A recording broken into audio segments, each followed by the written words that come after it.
कुछ अपडेट। ऐसे ही और अपडेट्स के लिए स्टे ट्यून्ड टू नो मोर।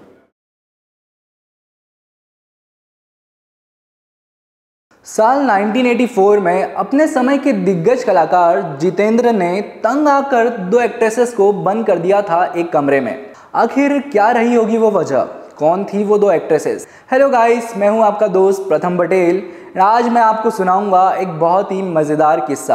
अक्सर हम कोई दो एक्टर्स या फिर दो एक्ट्रेसेस की जोड़ियां टीवी पर देखते हैं। हम स्क्रीन पर तो उनकी जोड़ी की खूब तारीफ करते हैं, लेकिन हमको यह नहीं पता होता है कि उनकी असल जिंदगी में क्या चल रहा है। बिग स्क्रीन पर दोस्ती की मिसाल बनने वाली ये जोड़ियां कभी कभी तो एक दूसरे का चेहरा तक देखना पसंद नहीं करते हैं। अक्सर हमने ऐसा कई किस्से सुने हैं जब साथ में काम करने वाले एक्टर्स की आपस में बनती नहीं है और वो फिल्म के अलावा और कहीं भी स्पॉट नहीं होते हैं। इनके झगड़े की वजह या तो फिल्म सेट पर घटे कुछ इंसिडेंट्स हो जाते हैं या फिर कुछ पर्सनल मैटर्स की वजह से दोनों की बातचीत बंद हो जाती है। अब आप लोग सोच रहे होंगे कि हम आपको ये सब क्यों बता रहे हैं, क्योंकि हमारा आज का किस्सा भी इसी टॉपिक पर है कि कैसे जब बॉलीवुड की दो बड़ी अभिनेत्रियों के बीच संबंध खराब होने पर जितेंद्र ने उनकी दोस्ती कराने की ठान ली थी। 1984 में जितेंद्र, राजेश खन्ना, श्रीदेवी और जया प्रदा की एक मूवी साथ में आई थी जिसका नाम था मकसद। उस समय जैसे कई सारे एक्टर्स और एक्ट्रेसेस के बीच मनमुटाव होता रहता था,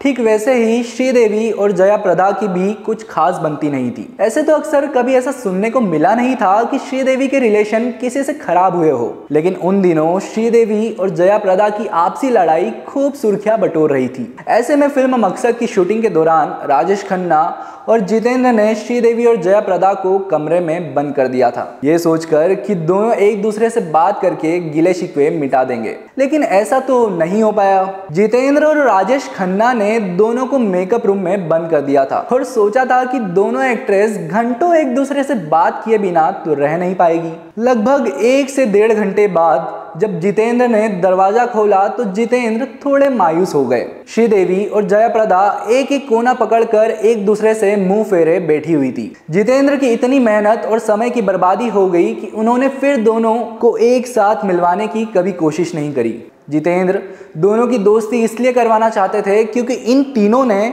साथ में कई फिल्में करी थी और जितेंद्र को श्रीदेवी और जया का एक दूसरे से बात ना करना अच्छा नहीं लगता था, इसलिए वो चाहते थे कि दोनों एक दूसरे से बात करने लग जाए। लेकिन सवाल ये उठता है कि श्रीदेवी और जया प्रदा की आखिर लड़ाई क्यों हुई थी। दरअसल कहा जाता है कि जितेंद्र और श्रीदेवी की फिल्म हिम्मत वाला एक तेलुगु फिल्म की रीमेक थी और तेलुगु फिल्म की लीड एक्ट्रेस जया प्रदा थी और हिंदी फिल्म की श्रीदेवी। बस इसी कारण जया प्रदा श्रीदेवी से रूठी रूठी रहती थी। हालांकि फिर भी श्रीदेवी और जया ने इसके बाद फिल्म तोहफा में काम किया जिसमें श्रीदेवी ने जया की छोटी बहन का किरदार निभाया था।